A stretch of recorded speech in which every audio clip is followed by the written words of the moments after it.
everyone. The United Kingdom has been in the news a lot in the recent weeks, recent days. Has Liz Truss put them in a place where they won't be able to recover for the next couple of years? I mean, personally, I find it a lot harder to keep track of the United Kingdom and what's going on over there because I'm not invested. I'm not living in the United Kingdom, and so today we're just gonna kind of look at that and see if they can make it out of the scramble alive. So we can look at their estimated um, returns, their estimated GDP, unemployment, CPI over the next couple of years, and see their past and current one. So to start us off, we have their Q2 GDP.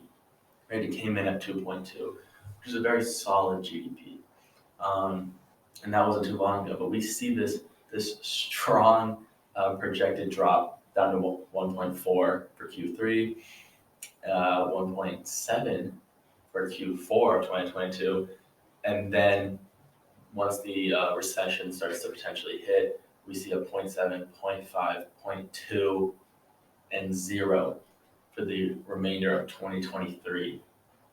Now, there's a lot of reasons for this. They are dealing with some strong inflation.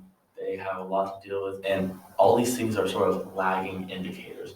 We won't really deal with them, or the United Kingdom won't really get to deal with them until 2023 hits, even though they're going through it right now. As it says right here, unemployment rate 2.6, projected to be around 2.6. That's not a big problem for them. CPI, on the other hand, we had 2.5, an increase from 0.9, and it looks like it's only going to increase until the end of 2022, all the way to 2.9%, and then start to taper off, which is good. We need that CPI to taper off eventually, but we will see more pain in the UK markets. And yeah, core CPI with the same sort of baseline of an increase and then a decrease once 2023 gets rolling. And with this chart here, we see this trend down being very prominent. From 2000 to 2007, we saw the estimated GDP growth of 2.6%. Then from 2010 to 2009, 1.7%. And then now we have 2020, 2025 projected to be 1.2.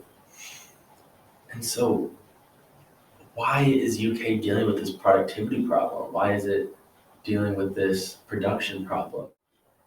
So for starters, the UK and the US are seen as very similar markets. They have very similar systems put in place, they have very similar ideals, and the US is just at such an advantage, business-wise, investment-wise, that there is no point for investors to put their money in UK stocks or UK bonds when they could go and put it in US bonds. There's no point for business owners to start building businesses in the UK and in Europe because there is no incentive to do it over the US. And especially now with gas prices being so high and with them having to deal with Russia and being closer to China and all those potential takeovers, that just makes it that much worse. But essentially it comes down to the comparison between UK and the US. And when an investor is looking at both places, both markets, he chooses the US every single time. And so they are just in a rough spot where why would someone choose the UK over the US? You can have the argument that they're now becoming an undervalued place to invest in, to build your business in, right? They have lower taxes. They have more incentives to build over there.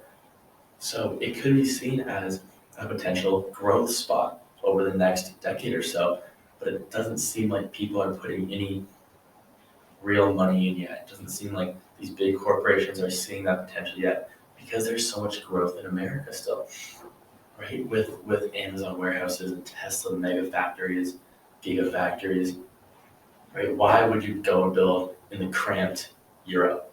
And so that's a big reason that the UK has not seen much growth. It's kind of because they're kind of topping out, right? Until they implement these new laws that go and deforest everything so Amazon can build a warehouse for cheap with low taxes, there's no incentive yet.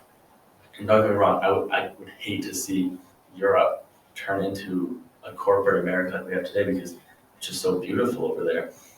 But that's going to be the downfall at the end of the day. So luckily, we still have a lot more growth in America that we can accomplish. We still have a lot more land, a lot more building. And so until that kind of tops out a little more, I don't see the UK or any parts of Europe being a safe haven for investors or business owners. And we can see this playing out in consumer confidence. We are well below areas seen during COVID or even the 2008 financial crisis. Right? We are well below these numbers. People are scared. People are scared to invest there. People are scared to put their money in there. And it shows dramatically. And luckily, we have the US as a safe haven, right? That's why we've seen this dollar strengthen so much.